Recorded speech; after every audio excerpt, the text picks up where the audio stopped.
উপলক্ষে আমাদের পটি উপজেলার নির্বাচন সংক্রান্ত সকল কার্যক্রম মোটামুটি সম্পূর্ণ।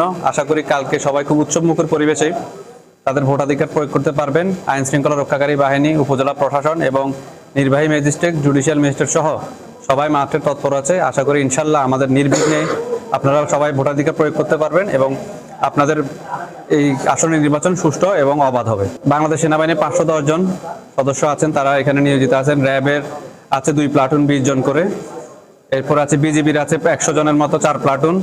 এইভাবে সব বাহিনী এখানে নিয়ন্ত্রিত আছে। আনসার আছে, পুলিশ তো সব কেন্দ্রেই আছে এবং বাইরেও মোবাইল টিম থাকবে, স্ট্রাইকিং ফোর্স থাকবে, জুডিশিয়াল ম্যাজিস্ট্রেটের সাথে থাকবে। এবার সব কাছে তাদের কাছেই আমাদের সমন্বয় করা হয়ে গেছে।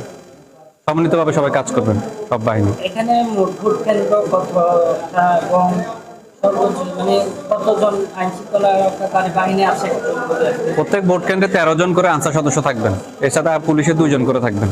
এছাড়া আমাদের গ্রাম পুলিশ আছে। আর এটা তো বেশি না, একটা কার্ড নিয়ে, এটা আপনারা জানেন স্মার্ট ফ্যামিলি কার্ড নিয়ে, এটা আসলে একটা ভুল বোঝাবুঝি যে টিসিবির স্মার্ট ফ্যামিলি কার্ড ছিল, যেটা সরকারি বিতরণে কোনো বাধা নিষেধ ছিল না, যার কারণে এগুলো বিতরণ করা হয়েছে। এছাড়া কোনো ম্যাসিভ কোনো অভিযোগ নেই। আপনারা ঘরে না বসে থেকে এটা কি আমাদের শুধু জাতীয় সংসদ নির্বাচন না, আপনি শুধু এমপি সিলেকশন করবেন না, আপনি সামনে বাংলাদেশ কেমন হবে এটাও নির্ধারণ করার সময়, যেটা হচ্ছে গণভোট।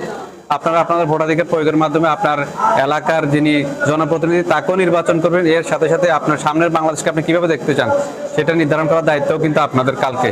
তো কালকে সবাই ঘরে না থেকে নিজ নিজ প্রতিষ্ঠান থেকে আমরা ভোট কেন্দ্রে আসবো, এসে আমরা আমাদের ভোটাধিকার প্রয়োগ করবো। আপনারা নির্বিঘ্নে আসতে পারেন। আমাদের সকল আইন শৃঙ্খলা রক্ষাকারী বাহিনী আপনাদের নিরাপত্তা দেওয়ার জন্য সদা তৎপর থাকবে। ভোট কেন্দ্রে কোনো ধরনের ঘটনা দেখলে আপনারা ওইখানে প্রত্যেকটা ভোট কেন্দ্রে, পটিয়ার 113টা ভোট কেন্দ্র সব কেন্দ্রেই সিসিটিভি ক্যামেরা আছে। এছাড়া আমাদের পুলিশ বাহিনী যারা আছে ওনাদের বডি অন ক্যামেরা থাকবে, কিছু কিছু বিজিবিরও বডি অন ক্যামেরা থাকবে। তো আশা করি ইনশাল্লাহ কেন্দ্রের ভিতরে কোনো সমস্যা হলে আমরা তাৎক্ষণিক, আমাদের রেসপন্স টাইম যাতে কম হয়, এটা আমাদের আর্মি ফিল্ডে কাজ করেছেন। আশা করি 5 থেকে 10 মিনিটের মধ্যে আমরা যে কোনো কেন্দ্রে কোনো সমস্যা হলে, অনাকাঙ্ক্ষিত যে কোনো ঘটনা ঘটলে আমরা রেসপন্স করতে পারবো।